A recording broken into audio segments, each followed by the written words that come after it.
Assalomu alaykum kanalimiz kuzatuvchilari. Bu safargi santexnik kasbdoshlarimiz bilan chiqayotgan sayohatimiz Qashqadaryo viloyati G'uzor tumani.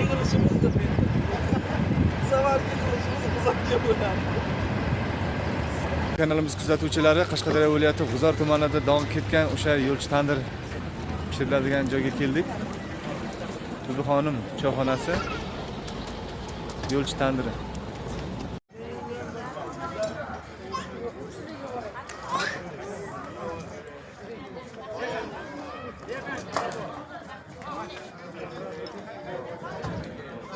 Mana Qashqadaryo viloyati G'uzor tumanidagi mashhur o'sha tandir go'shtlarini sog'inganlar bo'lsa, tandirini ochilish.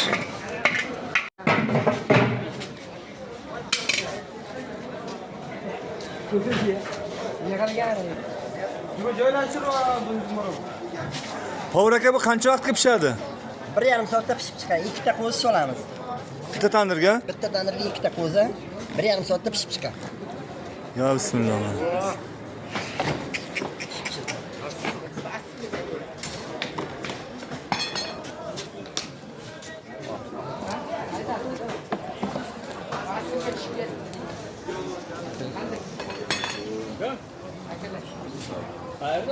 Mana bu xasiflar. Hoş bo'lsin. Ko'k choyga kiyib o'tsamasizmi? Ko'k choyni nima bo'lgan? Kiyib o'tadi.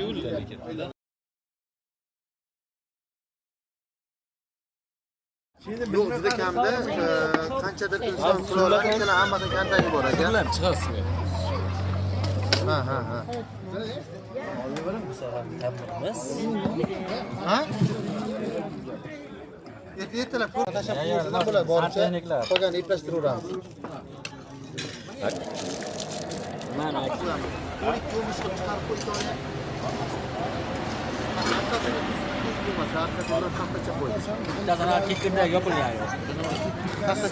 Hurmatli kanalimiz kuzatuvchilari, mana Qashqadaryo viloyati G'uzor tumani yo'lchi tandirda pishirish jarayonlarini ham ko'rdik, yedik, Xudoga shukr. Mana yaxshi o'tirib, choy ichib, dam olib chiqib qaytyapmiz, xudo xolasa.